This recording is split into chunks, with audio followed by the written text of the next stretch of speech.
So for a long time, I swore that video games were ruining my life. And for a long time, they honestly were. But recently, something has shifted with my relationship with video games. So for the past maybe month or so, I actually have hopped on playing some Black Ops 2 with my close friend. And for the first time in a long time, I actually have been having a ton of fun, kind of laughing, making jokes, doing all the things that I used to do growing up. And it's kind of gotten me to kind of change my feelings and my stance on video games as a whole. Because for most of my life, I would say, gaming has kind of just been my identity. It wasn't just like a hobby. We all know, if you're a gamer yourself or you were, you'd play 8 hours every day. And I know for me, it really started in elementary school, playing some Black Ops 1 for the first time. I was like, oh, I'm hooked. And going into middle, going into high school, going into college, etc. It was like the main central thing I had that was like a part of me. And I would say when I look back, in hindsight, it was a lot of kind of hiding because I didn't realize it, but if you take away video games during that time of my life, I really didn't have a whole lot. I was very disconnected, very lonely, and just kind of not doing anything because I was wasting a lot of that precious time not doing anything productive, like not even anything to move me forward in life. So, what I've realized is gaming itself isn't necessarily toxic, it's mainly how you use it. Because I've now lived a life where I was very video game heavy, and I lived a life where I just didn't touch any video games for a while. I think it was like 2 or 3 years. I just didn't play anything because I was just tired. And it happened because I played, I think it was Pal World. I played it in 1 week, I think 70 hours. And this was, I think, 2 years ago. And at this point, I've graduated college or just about. I have my own business, etc. I'm just like, did I really just invest 70 hours of my life into this game that I will not be playing the next month? Something has to stop because I kind of realized the facade was done. I wasn't doing anything.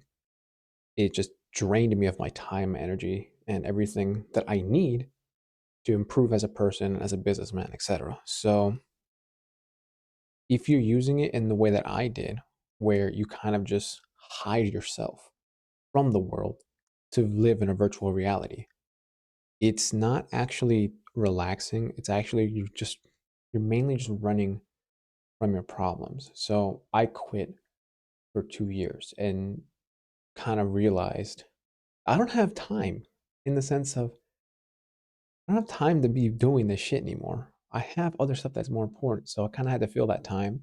So if you think about it now, right, to give you a better idea. So those 70 hours I played in 1 week, I now had to fill 70 hours the following week with new stuff. And I was like, oh shit, what do I do? Because I don't want to go back because that's just repeating the process. So I went to the gym, started really focusing on book workshop, started reading again. I started doing a lot more self improvement stuff. And for the first time in a while, I actually finally respected myself for finally getting out of the hole that I was in as a person. And finally, I'm someone that I like at the time.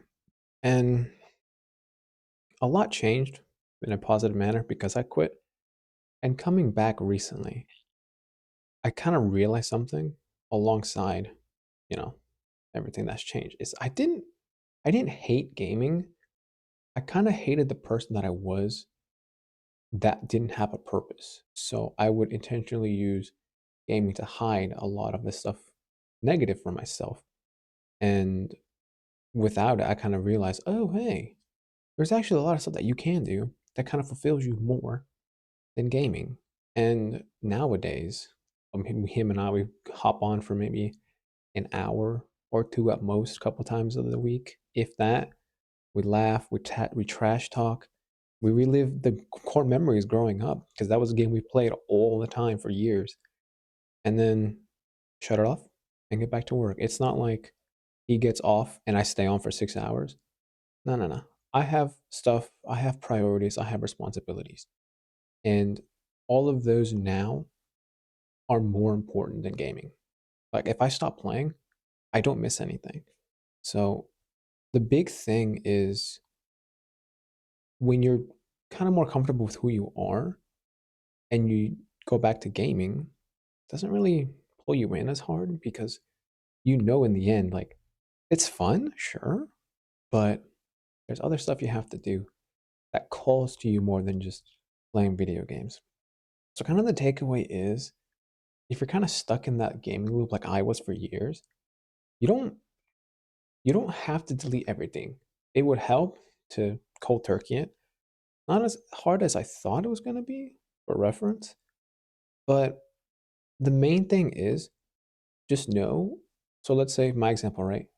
70 hours. You have to now figure out what you want to do with that time because I don't know. I know you're not going to do nothing for 70 hours after giving up gaming. So maybe go gym, go business, build something, go out into the world, explore. Like you have to fill that time of gaming with other things that are more important that you want to do and you want to enjoy. And over time, you'll kind of realize kind of how frivolous gaming is as a whole. It's nice, but you don't really need it. And I think the big thing for me was once you realize that life is actually a really fucking incredible video game in and of itself, if you think about it in that manner, definitely a lot better than playing a virtual reality one. That's just me. Anyway, hope you guys enjoyed the video and click the links down below to have a conversation, check out my socials, etc. And see you on the next one.